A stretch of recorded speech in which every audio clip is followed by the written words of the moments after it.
உங்களோட பல்லுல கரை பிடிச்சிருக்கும். அதுக்கு காரணம் வந்து டொபாக்கோல இருக்க தாருன்ற ஒரு வகையான கெமிக்கல் தான். அப்புறம் ஈறுகள்ல இருந்து லைட்டா பிளட் வர்றதுக்கு ஆரம்பிக்கும். நாளாக நாளாக ஒயிட் பேச்சஸ் ஈறுகள் ஃபுல்லா ஃபார்ம் ஆக ஆரம்பிக்கும். அதே மாதிரி ரொம்ப சாஃப்டாக இருக்க நம்மளுடைய ஈறு ஒரு லெதரி கன்சிஸ்டன்சிக்கு மாறும். இதுக்கு பேர் டொபாக்கோ பவுச் கெரட்டோசிஸ்னு சொல்லுவோம். இதையும் பொருட்படுத்தாமல் தொடர்ந்து கூல்லிப்பை யூஸ் பண்ணாங்கன்னா லியூகோப்ளேக்கியா, எரித்ரோப்ளேக்கியா போன்ற ப்ரீ கேன்சரஸ் கண்டிஷன்ஸ் வரும். இந்த கூல்லிப்பை நம்ம தொடர்ந்து யூஸ் பண்ணுறதால வாய், உணவு குழல், பேன்க்ரியாஸில் கூட கேன்சர் வர்றதுக்கு நிறைய வாய்ப்புகள் இருக்குது. இப்போ இருக்க ஜென்ரேஷன்லாம் ஃபோனில் சார்ஜ் இல்லைனாவே ஸ்ட்ரெஸ் ஆகிடுறாங்க. அதனால இந்த மாதிரியான கெட்ட பழக்கங்களுக்கு ஈஸியாக அடிக்ட் ஆகிடுறாங்க.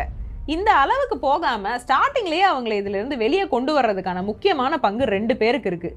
ஒன்று பேரண்ட்ஸ், இன்னொன்று டீச்சர்ஸ்.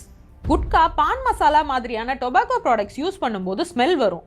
ஆனால் இந்த கூல் லிப்பில் வாசனைக்காக சினமன், சாண்டல்வுட் ஆயில், மெத்தனால்லாம் ஆட் பண்ணியிருப்பாங்க. ஸோ கூல் லிப் யூஸ் பண்ணால் ஸ்மெல் எதுவுமே வராது.